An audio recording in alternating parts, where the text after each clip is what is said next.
Здравствуйте. Продолжаем наши беседы о семейных ценностях. Встреча с психотерапевтом. Действительно, по статистике человек в семье живет дольше.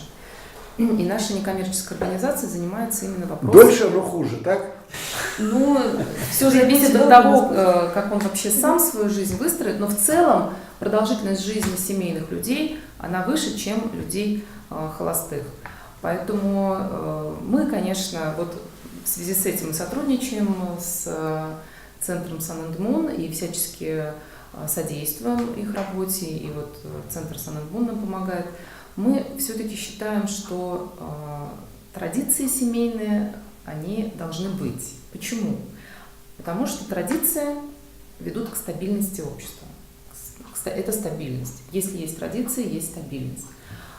Стабильность – это процветание, это устойчивость не только семьи или каких-то групп, но и государства в целом. Поэтому естественно, что государство не случайно поддерживает семью и традиционные семейные ценности. Кроме того, что вот я еще думаю, да, что поскольку мы, в общем-то, занимаемся этой проблематикой уже тоже почти год, мы чуть попозже создали свою организацию, еще с палеопериода, да, то есть когда человек занимался охотой, собирательством, рыболовством, с этого периода, да, то есть когда человек стал аграрием, он стал вести оседлый образ жизни, были созданы ячейки семейные. И, в общем-то, скажем, тот генотип определенный, он до сих пор еще сохранился. Ученые говорят об этом. И мы недавно, вот в конце апреля, посетили геронтологический форум геронтологов, это специалисты, врачи, ученые, которые занимаются вопросами продления жизни. Из 17 стран мира здесь, в Казани, в Корстене, собрались ведущие ученые, занимающиеся продлением жизни. И вот один из самых именитых этих ученых, Клаудио Франчески из Италии, который получает многочисленные многомиллионные гранты от Евросоюза, изучает эту проблематику, он в начале своего выступления сказал так, что Италия – это одна из тех стран, которая наряду с Швейцарией, с Германией имеет самый высокий уровень продолжительности жизни, что около 83 лет и выше. И он объяснил это тем, что, собственно, люди питаются так же, и, в общем-то, сильно не отличаются условия жизни от других. Но, тем не менее, почему-то вот мы живем и едим жирную пищу, и курим, и, в общем-то, позволяем себе, да, есть пасту, пиццу, но, тем не менее, мы живем дольше. Почему? Потому что, говорит, в нашем государстве нет домов престарелых. Мы живем большой, крепкой, дружной семьей. И именно этот фактор, назвал он, это один из ведущих геронтологов мира, является основополагающим в продлении жизни человека. Безусловно, в семье, именно в семье. И поскольку мы вот этим занимаемся всерьез, Дети там не ругаются, не дерутся. Да, что еще. И не обижают, не унижают, вот ты старый человек, мешаешь нам. Фраза «традиция», что мы эти традиции соблюдаем, передаем нашим детям. И дети, даже если уезжают в другую страну, они формируют такие же ячейки, такие же семейные ячейки в тех других странах. Неважно, Америка, это Австралия и другие страны. То есть это несколько, на мой взгляд, это несколько такое генетически заложенное свойство человека. Да, выживать проще.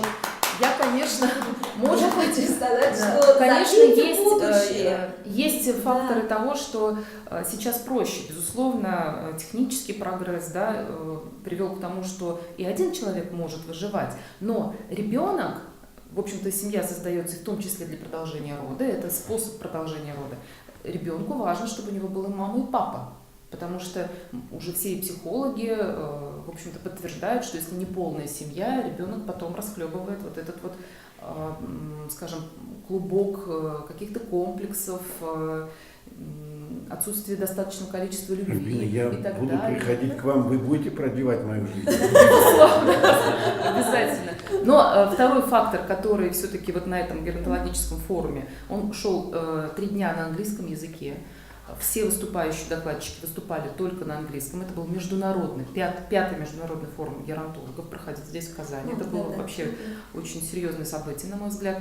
Второй фактор, который продлевает жизнь, раз уж мы тут об этом заговорили, это, конечно же, питание.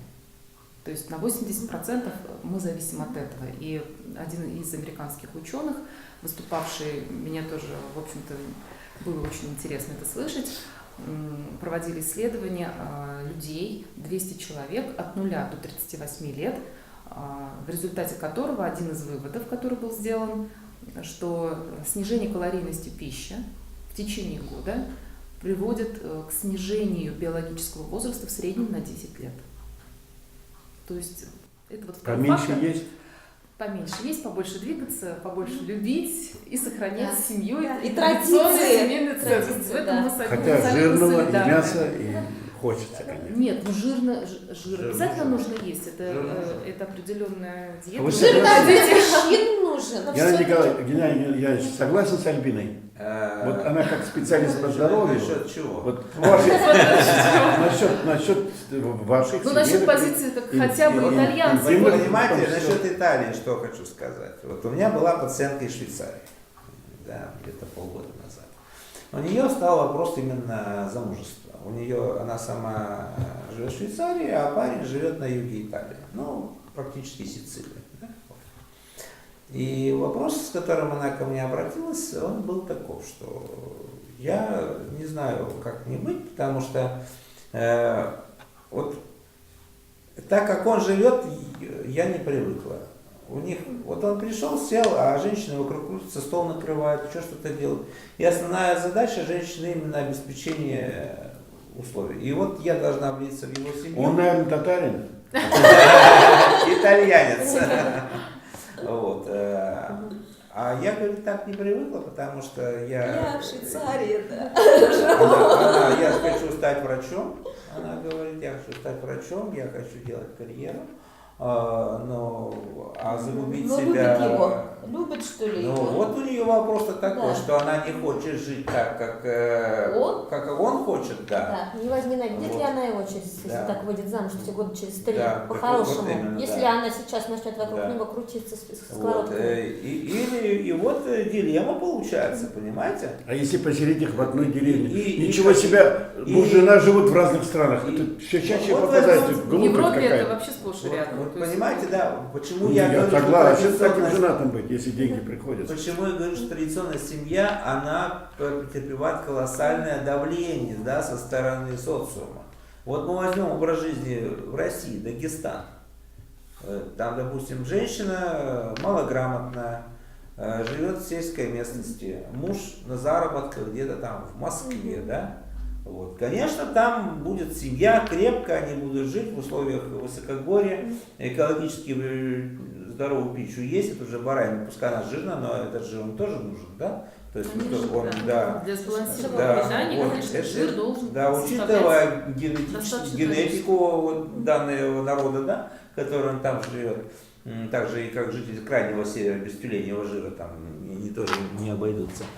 Вот, понимаете? И почему я и говорю о кризисе института семьи, что да, было бы все хорошо затормозить вот на этом этапе. Да, все хорошо. Раз, гаджеты все выбросили, живем большой дружной Прогресса семьей, нет, да, правильно питаемся, не картошку отвратительную, вот как в этой же Америке, ГМОшную, которую мне удалось попробовать в Сингапуре, например, да, там в Сингапуре ничего нет, там привозят с Америки.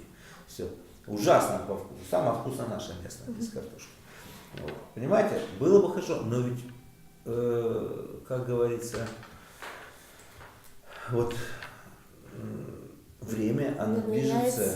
мы меняемся, это Время все идет несется, быстрее. это несется, понимаете, все. И традиции, вот, которые хотелось бы сохранить, они не удается. Но традиции же могут меняться. Мы же не говорим о тех традициях, которые замерли там, в 19-20 веке. Мы говорим о том, что Да, они могут конечно. трансформироваться, но они должны быть, потому что традиции ведут к стабильности общества. Ну, То есть стабильность ведет к определенной устойчивости и того же государства. Да? То есть ведь начинается все с малого, начинается разрушение с ячейки общества, там, с каких-то таких мелочей, а потом это приводит к каким-то войнам, на страну могут напасть, это приведет к большим жертвам и так далее. То есть стабильность – это достаточно такой стратегически важный показатель Да, вот для вообще страны.